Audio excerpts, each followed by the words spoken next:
Hello বন্ধুরা, কেমন আছেন সবাই? আশা করি সবাই ভালো আছেন। বন্ধুরা, আমাদের আজকের গল্প প্রতীক্ষা পর্ব 7, রাইটার নওশিন আতিয়া মিম। গল্পটি ভালো লাগলে অবশ্যই লাইক করবেন, কমেন্টস করে জানিয়ে দিবেন। আর চ্যানেলে যদি নতুন হয়ে থাকেন অবশ্যই সাবস্ক্রাইব করে পাশে থাকা বেল আইকনটি প্রেস করে রাখুন। ধন্যবাদ, ভালো থাকবেন। মিথি, খেতে আয়। খাবার ঘর থেকে ডাক পড়লো আমার। ও ঘরে যেতেই নিধি চেঁচিয়ে উঠল, না না না আপু, তুমি এখন খাবে না, তুমি আমার সাথে বসবে। তুইও তো এখনই বসবি, না করছিস কেন ওকে? আমরা এখন খাবো না মা, পরে খাবো। দুপুর গড়িয়ে বিকেল হতে চললো, এখন খাবি না মানে কি? আর একটু পর খাবো মা, ভাইয়া বাবা ফিরুক। ওরা তো ফিরবে সেই বিকেলে, ওরা একটু পরেই চলে আসবে। আজ তাড়াতাড়ি আসতে বলেছি।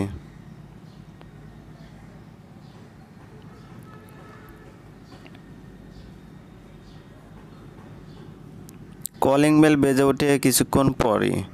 নিধি দৌড়ে গিয়ে দরজা খুলে, যেন কলিং বেলের অপেক্ষায় ছিল এতক্ষণ। বাবা আর ভাইয়াই একসঙ্গে ফিরলেন।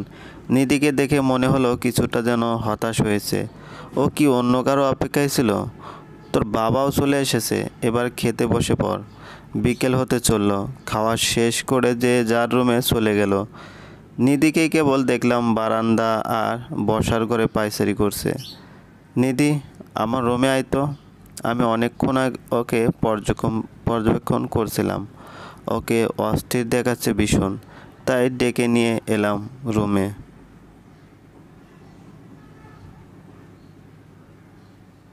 কী হয়েছে এবার? এবার তো বল, তোকে এত চিন্তিত দেখাচ্ছে কেন?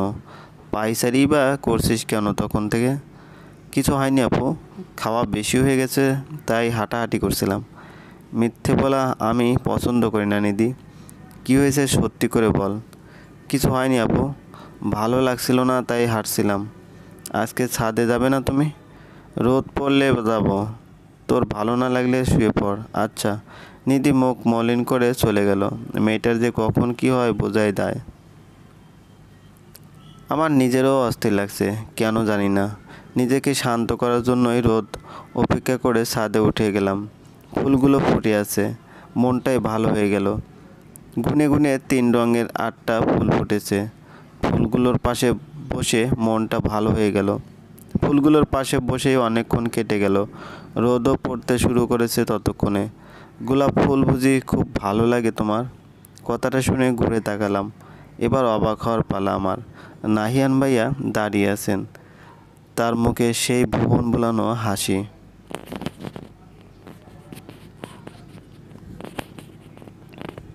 আমি অবাক চোখে স্তব্ধ হয়ে তাকিয়ে আছি তার দিকে। যেন কত যুগ পরে দেখা মানুষটার সঙ্গে, কত যুগ দেখলাম তার হাসিটা। মিথি, আমি তখনও তার দিকে তাকিয়ে আছি। সে পুনরায় কথা বলায় আমিও উঠে দাঁড়ালাম। এতক্ষণ তার দিকে এভাবে তাকিয়েছিলাম ভেবেই লজ্জা পেয়ে গেলাম।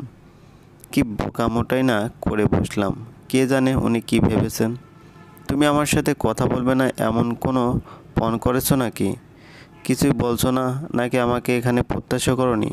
না না না, তেমন কিছু না। আপনি আসবেন সেটা জানা ছিল না। কিছুটা অবাক হয়েছি, অবাক করার জন্যই তো জানাইনি। কেমন আছো শুনি?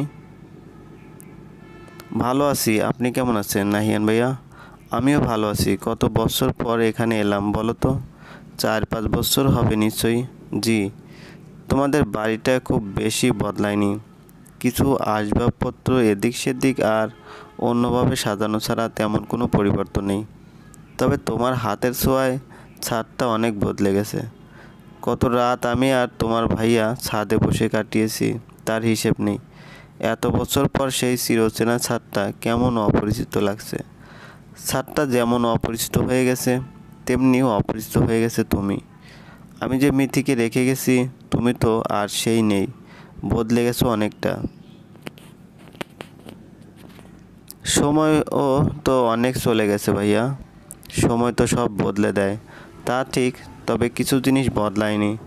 1000 বছর পেরিয়ে গেলেও কিছু ব্যাপার কখনো বদলাবে না। কি ব্যাপার? অন্য একদিন বলবো, আজ নয়। অবাক লাগছে নিধিকে দেখে। সেই ছোট্ট মেয়েটা আজ কত বড় হয়ে গেছে। সবাইকে চমকে দেবে বলে কত রাগঢাক করে রাখলো আমার আসার খবরটা। নিধি কিভাবে জানলো? আমি তোমার নাম্বারে কল করেছিলাম। কলটা নিধি রিসিভ করেছিল। প্ল্যানিং তখনই করা, সবাইকে চমকে দেওয়ার জন্য, বিশেষত তোমাকে। ওর ছেলে মানুষই আপনিও সামিল হয়েছেন। বড়বেলায় এসে একটু না হয় ছেলে মানুষই করলামই, তাতে ক্ষতি কী? এ জীবনে সব কিছুই তো সিরিয়াসলি নিয়েছি। তোমরা গল্প করো, করবে পরে করবে, এখন নিচে চলো তো। মা আমার উপর মারাত্মক খেপেছেন। ভাইয়া আসবে এই খবরটা তাকে আগে দেইনি বলে। তোমরা নিচে না গেলে মা আমাকে বকতেই থাকবেন। চলো প্লিজ। চাচিমা বকছেন কেন তোমাকে? আমি তো নিষেধ করেছিলাম তোমাকে বলার জন্য। আমি এসেছি বলে উনি রাগ করেছেন। ব্যাপার সেটা নয় ভাইয়া। মা কেমন আপনি তো জানেন, আপনি আসবেন সেটা জানাইনি। আপনাকে আপ্যায়ন করা নিয়ে মায়ের মাথা গরম হয়ে গেছে। কিছুই নাকি আয়োজন করা হয়নি সেজন্য। চাচিমা আগের মতোই রয়ে গেছে তাহলে? একদম। এবার চলেন, আমার অবস্থা খারাপ হয়ে যাবে নয়তো।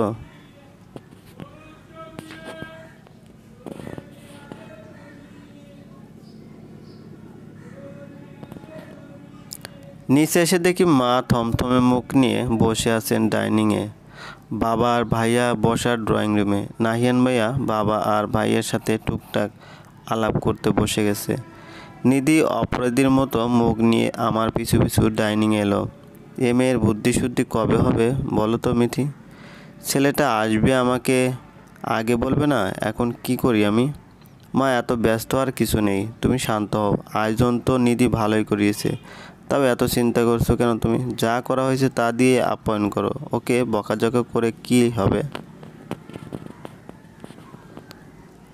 নাহিয়ান আসবে জানলে আরও কিছু করতাম তো। ছেলেটা কত বছর পর এলো। মা পরে যখন আসবে তখন জামাই আদর করো। এখনও তো জামাই হয়নি, এখন তো আমাদের ঘরেরই মানুষই। নিধি একটু মজা করেই বলল কথাটা। চুপ কর তো, যত নষ্টের মূল তুই। আহ মা, এখন এসব বাদ দিয়ে ওনার খাওয়ার ব্যবস্থা করো। নিধি ওনাকে শরবত বা পানি কিছু দিয়েছিস? এই যা, আমি শরবত বানিয়ে রেখেছিলাম মনেই নেই। আমি দিয়ে আসছি এখনই। মা তুমি খাবার গরম করে টেবিলে দিয়ে যাও।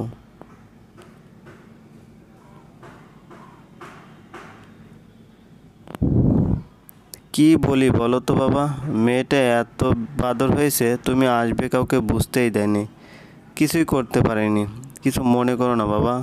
চাচিমা আপনি এত ইতস্তত করছেন কেন? আমি তো কোনো অতিথি নই, আমি তো আপনাদের ঘরের ছেলে। নিধিকে আমিই না করেছিলাম বলতে। আপনি এত ভাববেন না। নাহিয়ান ভাইয়াকে সবাই থেকে যাওয়ার জন্য অনেক করে বললাম, কিন্তু তিনি থাকেননি। আজ তার গ্রামের বাড়িতে যাবেন, কি না কি কাজ আছে খুব দরকারি।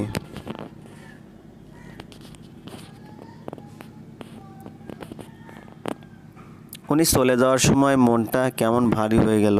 হঠাৎ করেই প্রচণ্ড মন খারাপ চেপে বসে, যেন আবারও খুব দামি কিছু হারিয়ে ফেলছি, যেন আবারও আমাকে ছেড়ে চলে যাচ্ছেন উনি। ঠিক যেমন খারাপ লেগেছিল 5 বছর আগে সে চলে যাওয়ার সময়। সেদিন সারাদিন ঘরের দরজা বন্ধ করে কেঁদেছিলাম আমি। আজকেও কান্না পাচ্ছে খুব। থেকে গেলে খুব কি ক্ষতি হয়ে যেত ওনার? চলবে। গল্পটি ভালো লাগলে অবশ্যই লাইক করবেন, কমেন্টস করে জানিয়ে দিবেন। ধন্যবাদ, ভালো থাকবেন।